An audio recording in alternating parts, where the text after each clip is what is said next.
there still major obstacles for them to overcome? Still close to the deal. We heard in the past few days that they were very close to the deal. But it appears to me that President Trump is under a lot of pressure, and it was in your reporting actually, that he's under pressure from the right wing of his party, a lot of pundits on the right side, the people who really have historically opposed diplomacy between Iran and the United States.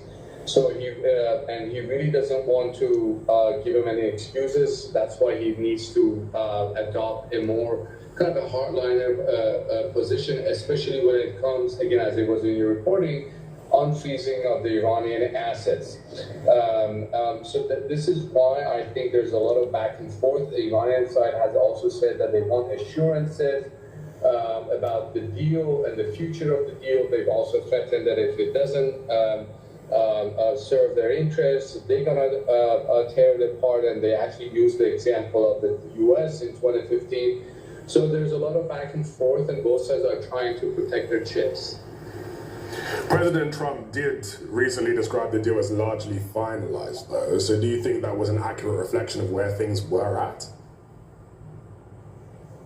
I think so, but we have to keep in mind that nothing is agreed until everything is agreed upon, meaning that this MOU or the Memorandum of Understanding that Iran and the United States are trying to come to an agreement, it really involves a political understanding about ending the conflict and Iran's commitment not to ever procure in any way nuclear weapons. But it's going to be far more in detail. There has to be technical understanding of how Iran will curtail its nuclear program and so on and so forth, and what will the United States do. But I still think we're very close, but the details need to be discussed and agreed. If a deal is reached, what would success actually look like for the United States? Is the goal preventing Iran from building a nuclear weapon or eliminating its nuclear future altogether?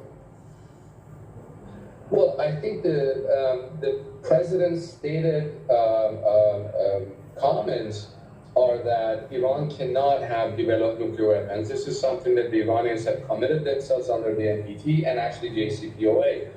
But I think the president is conflating no nuclear weapons with dismantling of the Iranian nuclear program, meaning that he really, at least he's under pressure from some people to pressure Iranians to completely dismantle the nuclear program, something